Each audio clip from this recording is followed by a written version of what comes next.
মক্কার অদূরে দাঁড়িয়ে আছে জাবালে নূর, হেরা গুহার সেই নিস্তব্ধ রাত, যেখানে পৃথিবীর কোলাহল পৌঁছায় না, শুধুই বাতাসের ফিসফিসানি শোনা যায়। সেদিন মহাকাশের বুক চিরে নেমে এসেছিল এক অলৌকিক আলো। হাজার বছরের অন্ধকার দূর করতে আসমান থেকে পৃথিবীতে এলো মহান আল্লাহর প্রথম বাণী।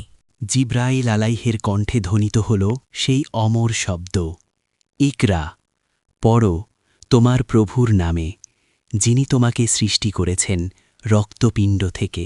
এই একটি মাত্র শব্দে কেঁপে উঠল বিশ্ব চরাচর, বদলে গেল সমগ্র সৃষ্টির ইতিহাস এবং চিরতরের জন্য বদলে গেল মোহাম্মদ সাল্লাল্লাহু আলাইহি ওয়াসাল্লামের জীবন। নবুয়তের সেই ভারী দায়িত্ব কাঁধে নিয়ে তিনি ফিরলেন, হৃদয় জুড়ে ভীতি আর বিস্ময়, কিন্তু চোখের তারায় জ্বলছে এক নতুন পৃথিবীর স্বপ্ন।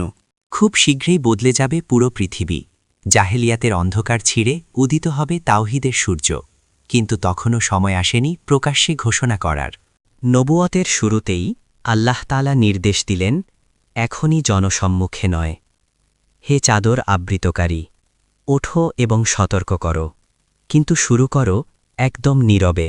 এটি ছিল ইসলামের গোপন দাওয়াতের যুগ, যখন সত্যকে লালন করতে হতো বুকের গভীরে, আর বিশ্বাসকে রক্ষা করতে হতো নিজের প্রাণের চেয়েও বেশি। নবীজি সাল্লাল্লাহু আলাইহি ওয়াসাল্লাম কোনো অপরিচিতকে ডাকলেন না। তিনি প্রথমে ডাক দিলেন তাদেরই যারা তাকে সবচেয়ে ভালো করে চিনতেন, জানতেন তার সততা। যারা জানতেন এই মানুষটি জীবনে কখনো মিথ্যা বলেননি। সবার আগে এই আহ্বানে সাড়া দিলেন তার সহধর্মিনী উম্মুল মুমিনিন হজরত খাদিজা রাদিয়াল্লাহু তাআলা আনহু। এক মুহূর্তের জন্যেও তিনি প্রশ্ন করেননি। স্বামীর মুখের দিকে তাকিয়ে তিনি বুঝেছিলেন এই বার্তা কোনো সাধারণ মানুষের কথা নয়। তিনি পরম মমতায় বলেছিলেন, আপনি কখনো মিথ্যা বলেন না, আত্মীয়তা রক্ষা করেন, আল্লাহ আপনাকে কখনোই অপমানিত করবেন না। খাদিজা রাদিয়াল্লাহ ছিলেন সেই স্তম্ভ যার ওপর ভর করে ইসলামের প্রথম দিনগুলো দাঁড়িয়েছিল। তার বিশ্বাস ছিল নবীজির জন্য সবচেয়ে বড় মানসিক শক্তি। এরপর ঈমান আনলেন নবীজির ঘরে বেড়ে ওঠা সেই কিশোর, যার ধমনীতে ছিল কুরাইশদের আভিজাত্য, কিন্তু হৃদয়ে ছিল সরলতা, হজরত আলী রাদিয়াল্লাহু আনহু। বয়সে তিনি ছিলেন কিশোর, কিন্তু তার ঈমান ছিল পাহাড় সম। শিশু বয়সেই তিনি চিনতে পেরেছিলেন সত্যের আসল স্বরূপ। তিনি দেখলেন নবীজি এবং খাদিজা রাদিয়াল্লাহু আনহা সালাত আদায় করছেন। কৌতূহলী মনে প্রশ্ন করলেন এবং উত্তর পেয়েই লুটিয়ে পড়লেন সিজদায়। তারপর ইসলাম গ্রহণ করলেন তিনি, যাকে নবীজি মুক্ত করে নিজের সন্তানের মর্যাদা দিয়েছিলেন, হজরত জায়েদ ইবনে হারিসা রাদিয়াল্লাহু তাআলা আনহু। মুনিব এবং দাসের সম্পর্কের প্রাচীর ভেঙে জায়েদ রাদিয়াল্লাহু হয়ে উঠলেন ইসলামের এক অকুতভয় সৈনিক। ভালোবাসার বন্ধনে বাধা পড়লেন চিরতরে। আর প্রথম প্রাপ্তবয়স্ক স্বাধীন পুরুষ হিসেবে ঈমান আনলেন নবীজির সবচেয়ে কাছের বন্ধু, সত্যবাদী হজরত আবু বকর সিদ্দিক রাদিয়াল্লাহু আনহু। আবু বকর রাসি ছিলেন এক অসাধারণ ব্যক্তিত্ব।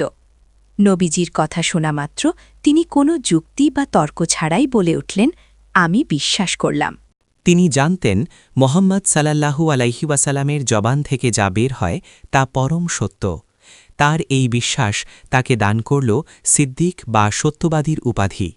আবু বকর রাদিয়াল্লাহু শুধু নিজে ঈমান এনেই ক্ষান্ত হননি, তিনি ইসলামের দাওয়াত নিয়ে পৌঁছে গেলেন তার অন্তরঙ্গ বন্ধুদের কাছে। মক্কার সম্ভ্রান্ত এবং বুদ্ধিমান মানুষেরা আবু বকরকে গভীরভাবে শ্রদ্ধা করত। তার আহ্বানে সাড়া দিতে তারা দেরি করলেন না। তার দাওয়াতে ইসলাম গ্রহণ করলেন লজ্জা ও নম্রতার প্রতীক ধনাঢ্য ব্যবসায়ী হজরত উসমান ইবনে আফফান। ইসলামের ছায়াতলে এলেন বীরযোদ্ধা তালহা ইবনে উবাইদুল্লাহ এবং জুবাইর ইবনে আওয়াম রাদিয়াল্লাহু তাআলা আনহু, যারা ছিলেন সাহসিকতার মূর্ত প্রতীক। ঈমানের আলোয় উদ্ভাসিত হলেন সাদ ইবনে আবি ওয়াক্কাস রাদিয়াল্লাহু আনহু। এরাই ছিলেন ইসলামের প্রথম সারির মুজাহিদ এবং জান্নাতের সুসংবাদপ্রাপ্ত। এরাই ছিলেন ইসলামের প্রথম আলোকবর্তিকা। ঘোর অমানিসার অন্ধকারে তারাই ছিলেন প্রথম প্রজ্জ্বলিত প্রদীপ। মক্কার অলিগলিতে, নির্জন মরু প্রান্তরে, নীরব ঘরগুলোর ভেতরে তখন এক অদ্ভুত প্রশান্তি বিরাজ করছিল। চুপিসারে খুব গোপনে উচ্চারিত হতো, লা ইলাহা ইল্লাল্লাহ মুহাম্মাদুর রাসূলুল্লাহ। হৃদয়ের স্পন্দনে মিশে যেত এই কালিমার ধ্বনি। তারা জানতেন এই পথ কুসুমাস্তীর্ণ নয়, সামনে অপেক্ষা করছে কঠিন পরীক্ষা, নির্যাতন আর সমাজের বয়কট। তবুও তারা পিছু হটলেন না। সত্যের স্বাদ একবার যে পেয়েছে, দুনিয়ার কোনো ভয় তাকে আর দমাতে পারে না। কিন্তু সত্য কি কখনো দীর্ঘদিন গোপন থাকে? মক্কার বাতাসে ধীরে ধীরে ছড়িয়ে পড়ছিল এক নতুন ধর্মের গুঞ্জন। তাওহীদের আলো তখন পাথরের দেয়াল ভেদ করে মানুষের কানে পৌঁছাতে শুরু করেছে। পুরনো দেবদেবীর মূর্তিরা যেন কাঁপতে শুরু করল। কুরাইশ সর্দাররা প্রথমে বিষয়টিকে গুরুত্ব দেয়নি, ভেবেছিল এ হয়তো সাময়িক কোনো খেয়াল, আপনা আপনিই মিলিয়ে যাবে। কিন্তু দিন যতই যেতে লাগল, তারা টের পেতে শুরু করল তাদের পায়ের নিচের মাটি সরে যাচ্ছে।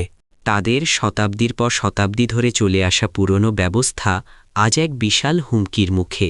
তরুণরা তাদের বাপদাদার ধর্ম নিয়ে প্রশ্ন তুলছে, দাসরা তাদের মনিবের চেয়ে এক অদৃশ্য প্রভুকে বেশি ভয় পাচ্ছে। এই নীরব দাওয়াতি যে একদিন আগ্নেয়গিরির রূপ নেবে, তা কুরাইশরা তখনও পুরোপুরি অনুধাবন করতে পারেনি। গোপন দাওয়াতের এই দিনগুলো ছিল সাহাবীদের ঈমান গঠনের শ্রেষ্ঠ সময়। তারা তৈরি হচ্ছিলেন ভবিষ্যতের মহাবিপ্লবের জন্য। প্রতিটি রাতে নতুন কেউ না কেউ যুক্ত হতো এই কাফেলায়। সংখ্যায় কম, কিন্তু সাহসে তারা ছিলেন এক একজন সিংহ। মক্কার আকাশবাতাস সাক্ষী, এক নতুন ভোরের অপেক্ষা তখন শেষ হয়ে আসছিল। নবীজি জানতেন খুব শীঘ্রই আল্লাহ তাকে নির্দেশ দেবেন, প্রকাশ্যে সত্য প্রচার করো, ভয় করো না কাউকে।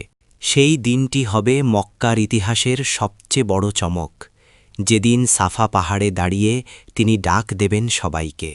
কিন্তু তার আগে প্রয়োজন ছিল শক্ত ভিত্তির, প্রয়োজন ছিল এমন এক দলের যারা ঝড়েও নড়বে না। তাই তো গোপনে চলত প্রশিক্ষণ, কোরআনের আয়াত মুখস্থ করা এবং আত্মশুদ্ধির সাধনা।